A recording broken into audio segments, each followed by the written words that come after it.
미국의 신념은 첫 번째로 정의의 약속, 같은 말로는 기회균등의 약속, 두 번째로는 개인적 성취, 같은 말로는 개인으로서의 지위와 역할의 약속입니다. 대기업이 미국의 대표적 사회제도가 되려면 미국 사회의 이런 기본적 신념들을 적어도 최소 요구 사항을 충족시킬 정도는 실현해야 합니다. 기업은 개인에게 지위와 역할을 부여해야 하고 기회균등이라는 기업의 사회적 기능에 종속되어야 한다는 것입니다.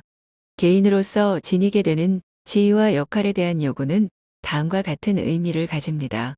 현대 산업사회에서 시민은 사회에서의 입지와 더불어 공장 구성원이라는 사실, 즉 피고용인이라는 사실을 통해서 개인적 만족을 획득해야 합니다. 기업이 기회균등을 만족시키는 시스템을 제공하지 못하는 이유는 세 가지가 있습니다. 첫 번째로 현대 산업 공장에 아무리 많은 기회가 있더라도 그 기회가 객관적이지 않고 합리적이지 않다는 것입니다. 이는 마치 경영진의 변덕에 따라 좌우되는 것처럼 느껴지고 승진은 고용자들과는 관계없는 이야기로 여겨집니다. 따라서 근로자와 주임의 기회균등 분야의 최우선 과업은 투명하고 납득할 만하며 꽤나 일반적인 정책을 수립하는 것입니다. 두 번째는 소장 또는 관리직의 필요 조건으로서 공식 훈련과 교육이 점점 더 강조되는 현실입니다. 실제 그들의 능력에 관계없이 공교육에 대한 과대평가, 그리고 졸업장을 업적 또는 재능의 증거로 과대평가한다는 것입니다. 또한 공교육의 강조는 재정적 위치를 강조합니다. 출신보다는 실적에 의해 젊은이를 평가해야 하는데 공교육, 졸업장의 과대평가로 인해 이것이 힘들어지기 때문입니다. 따라서 능력 있는 사람에게는 교육받을 기회를 제공해야 합니다. 세 번째는 기업이 한 인간에게 자신의 잠재적 능력을 보일 기회를 제공하지 못한다고 볼 수 있습니다. 대량 생산 공장에서는 한자리에서 반복적 노동만을 수행합니다. 중소기업에서는 그나마 접촉이 자유롭지만 거대 조직은 불가능합니다. 따라서 기업은 노동자에게 능력을 선보일 기회를 제공할 수 있는 방법을 찾아야 한다. 출세는 성공의 기준으로 여겨집니다. 하지만 승진할 수 있는 사람은 필연적으로 소수에 불과합니다. 만일 승진만을 유일한 사회적 목표로 여기고 다른 모든 만족은 부차적인 것으로 여긴다면 필연적으로 다수는 만족하지 못할 수밖에 없습니다. 줄고 있는 기회에 대한 우려는 승진 기회와는 아무런 관련이 없고 오히려 그들의 자아실현 기회를 감소시킵니다. 노동의 결과가 창조 대신 단조로움, 장인정신 대신 기계에 대한 종속이라는 형태로 변했다는 것입니다. 산업 시스템에서 지위와 역할, 그리고 개인적 만족과 성취가 결핍된 원인은 무엇일까? 그 이유는 공장 노동이 너무 단조로워서 노동자에게서 만족감을 빼앗는다는 것입니다. 영화 모던 타임스에서도 알 수 있듯이 노동은 노동자의 창조적 능력에 대한 도전 대신 급여 때문에 하는 일이 되었습니다. 노동자는 종종 자기가 무엇을 생산하는 것인지 또는 왜 생산하는 것인지 전혀 모릅니다. 노동자의 노동에는 어떤 의미도 없습니다. 자신의 노동에서 그들은 시민으로서 누릴 만족감을 느끼지 못합니다. 전쟁 중에는 국가의 생존이라는 집단의 목표로 인해 노동자와 제품 사이의 관계를 확립할 수 있었습니다. 하지만 평화 시에는 이는 모두 개개인의 문제가 됩니다. 따라서 평화 시에도 생산을 의미 있는 것으로 만들 수 있는 해결책을 찾아야 합니다. 산업 시민권 문제를 해결하기 위해 노동조합이 해결책이 될 수 있을까요? 아닙니다. 첫 번째로 노조는 노동자에게 시민권을 부여하는 데 실패하였고 그럴 능력 또한 없습니다. 경제적 이익, 정치적 권력에 대한 요구를 사회의 요구에 종속시키는 것은 불가능하기 때문입니다. 두 번째로 노동조합은 기본적으로 반단체적입니다. 노조는 경영진에 맞서 사회에 맞서 근로자를 보호하기 위해 설계되었습니다. 하지만 우리에게 필요한 것은 노동자를 산업 시스템의 동반자, 사회 시민으로 통합하는 것입니다. 노동조합은 기업과 마찬가지로 산업사회의 기본적 제도입니다. 그러므로 노조의 목적 달성은 사회의 기본적 신념과 약속의 실현을 증진하면서 사회와 조화를 이루며 이루어져야 합니다. 노동조합이 결국 사회에 맞서는 제도보다는 사회의 제도가 될 수 있고 노동자를 산업사회의 시민으로 통합시키는 위대하고 어려운 과업에 참여할 수 있어야 합니다. 산업사회의 문제는 기회균등과 지위와 역할로 구분됩니다. 이런 주임에 대한 개념은 미국 산업 시스템과 유럽 산업 시스템을 명확하게 구별합니다. 유럽의 경우는 산업계층이 중산층 개념에 포함된 적은 없습니다. 주임은 유럽 노동계층에서 가장 높은 자리지만 어떤 유럽 국가에서도 주임이 경영진의 첫 단계인 적은 없었습니다. 유럽의 경영진은 주임들이 아닌 대학에서 훈련받은 사람들을 가운데서 선택하였습니다. 유럽에서 주임은 중산층 신분이 아니라 노동 계급의 막다른 끝이었습니다. 이와 달리 미국 주임 집단은 전통적으로 중산층입니다.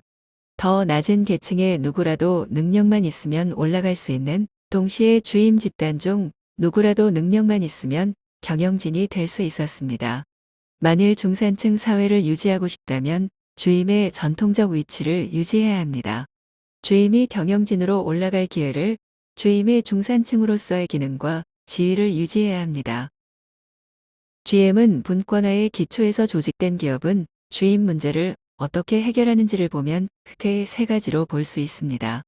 첫 번째는 기준 가격, 비용 분석이라는 객관적 척도를 주임에게 적용하는 것입니다.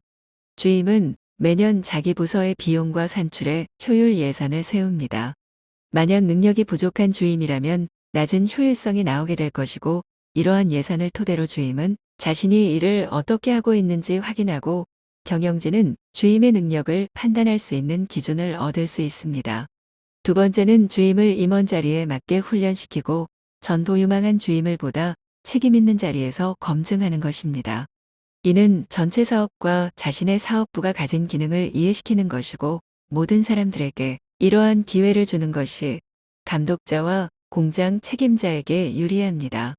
보다 많은 사람을 검증할 수 있고 사람들을 적재적소에 배치할 수 있기 때문입니다. 세 번째는 6개 사업부에서 조언 능력만 있다면 주임을 경영위원회에 참여시키는 시도가 이루어집니다. 이러한 비공식적인 회의를 통해 경영진들은 미래 인재에 대한 선택과 판단을 할 수 있게 됩니다. 주임들 또한 이러한 기회를 공정한 기회로 여기며 최선의 수단이라고 생각합니다. 주임의 기회균등 문제보다 산업 중산층으로서의 지위와 역할 문제는 더 힘든 문제입니다. 어떤 사업부들을 주임을 실제 경영진의 구성원으로 만들려고 노력합니다. 소규모 자동차 제조사 또는 부속품 사업부들은 스스로를 경영진의 일부라고 느낍니다. 하지만 또 다른 사업부들은 경영진도 아닌 노동자도 아닌 아무것도 아니라고 말합니다. 주임이 현대 대량 생산 산업에서 중산층 위치를 유지할 수 있는 범위는 분권화 기능의 범위에 달려 있습니다. 진지하게 노력하고 열심히 일하면 주임은 경영진의 일부가 될 수 있지만 안정적이지는 않은 것이 현실입니다. 노동자가 산업사회의 지위와 역할을 가지게 되면 주임의 위치도 확실해질 수 있습니다. 즉, 주임 문제의 해결책은 노동자 문제의 해결책에 존재한다는 것입니다. 오늘날 많은 대량 생산 공장에서는 공대학이나 사무회계, 판매부서에서 일한 경험이 있는 주임이나 하급 임원을 선호합니다. 특히 조립라인 공정에서 이런 경향이 뚜렷해서 조립라인 주임을 내부 노동자 중에서 선발하더라도 해당자가 조립라인 노동자 출신인 경우가 거의 없습니다. 대량 생산 노동자는 전반적으로 자신이 했던 일을 자식들이 하기를 원하지 않습니다. 이는 기술장인이 자신의 전통에 자부심을 가지며 가업을 이어가게 하는 것과는 상당히 대조적입니다. 노동자의 사회적, 경제적 출세를 위한 최선의 기회는 대학에 가서 사무직으로 일하는 것에 있다고 생각합니다. 전쟁을 통해 많은 사람들이 노동자의 지위와 역할을 이해하게 되며 노동 환경을 당연한 것으로 받아들이는 대신 자신들이 왜 일을 해야 하는지 알고 싶어 했습니다. 따라서 전쟁은 노동자의 지위와 역할의 종류와 중요성을 확인할 수 있는 계기가 되었습니다. 전쟁은 평화 시와는 대조적으로 생산해 큰 의미를 부여하고 있습니다. 또한 할 수 있는 것뿐만 아니라 해야 하는 것들을 인식하게 해주었습니다. 전쟁의 큰 교훈 가운데 비전 시사회에 적용할 수 있는 첫 번째는 현대 대량 생산 개념의 유연성입니다. 제2차 세계대전 이전 대량 생산 기술은 전체적으로 경직되게 적용되어 있었습니다. 하지만 전쟁은 대량 생산 방법이 가능한 영역을 매우 크게 확장했습니다. 전쟁 기간 동안에는 미숙련 노동자를 고도의 숙련된 기술을 요구하는 작업에 투입하였고, 기술이 필요한 작업은 단순한 작업들로 재구성되었습니다.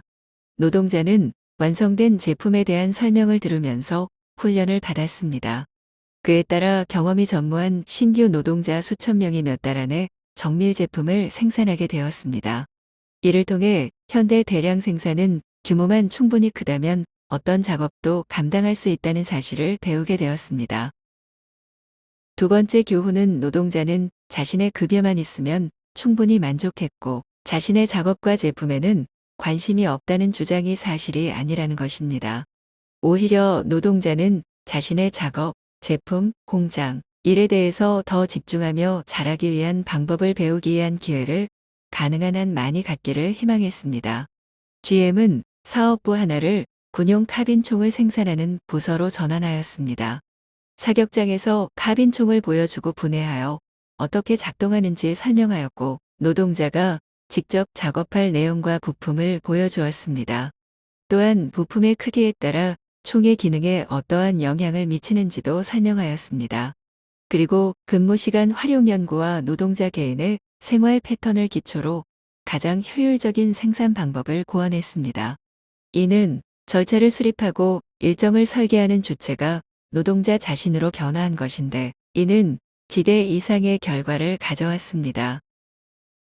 세 번째 교훈은 전쟁 이전의 경제에서 가장 소중한 자원인 인간의 창의성과 상상력을 얼마나 낭비해왔는지를 깨닫는 것입니다. 1944년 GM 40만 명의 직원들은 11만 건이 넘는 개선에 대한 건의서를 제출했습니다. 하지만 그중 25%만이 채택되었고 나머지 75%는 크게 의미가 없었습니다. 채택되는 것이 통과하기 힘든 커트라인이 아니었습니다. GM에서는 쓸만한 아이디어의 단초만 있어도 채택하였지만 고작 25%만이 통과된 것입니다. 직원들의 개선에 대한 아이디어 건의는 노동자들이 배우기를 원하며 적극적 역할을 하기를 열망한다는 사실을 입증하는 도구입니다. 이는 다수의 노동자들이 스스로 작업을 이해할 만큼 공장 내에서 배우지 못했고 공장이 그들에게 적절한 교육을 하지 않았다는 것을 의미합니다. 하지만 평화 시에는 이 모든 것들이 치료약이라기보다는 완화제에 불과했습니다. 만약에 조직 내 심각한 문제의 원천인 임금 문제를 해결하지 못한다면 그 정도의 효과마저도 없을 것입니다. 경영진에게 있어서 임금은 생산 단위당 노동자에게 지불되는 돈의 양인데, 결국 그들이 관심 있는 임금은 시간당 임금 혹은 작업한 단위당 임금입니다. 하지만 노동자에게 임금은 한 주의 마지막 날에 혹은 한 해 동안 받는 총량입니다. 노동자의 1차적 관심은 임금 소득이지 시간당 혹은 제품당 버는 돈이 아닙니다. 결론적으로 산업사회의 기회균등과 문제에 대한 적극적이고 적절한 해결책을 제시하는 것은 기업 자체의 이익에 부합된다는 것입니다. 기업은 노동자 복지 향상에 힘을 써야 하고 생산 효율성에 따라 적절한 임금을 지불해야 합니다. 노동자에게는 이러한 정책의 실행을 통해 큰 효율성과 생산성으로 돌아옵니다. 현대 대기업은 사회의 대표적 제도라는 사실을 다시 한번 이해해야 합니다. 즉 사람들도 구성된 인적 조직이지 단순히 생명 없는 기계들의 복합체가 아닙니다. 우리 모두는 소비자로서, 노동자로서, 저축가로서, 그리고 시민으로서 기업의 발전에 있어서 동등한 이해관계를 갖고 있습니다.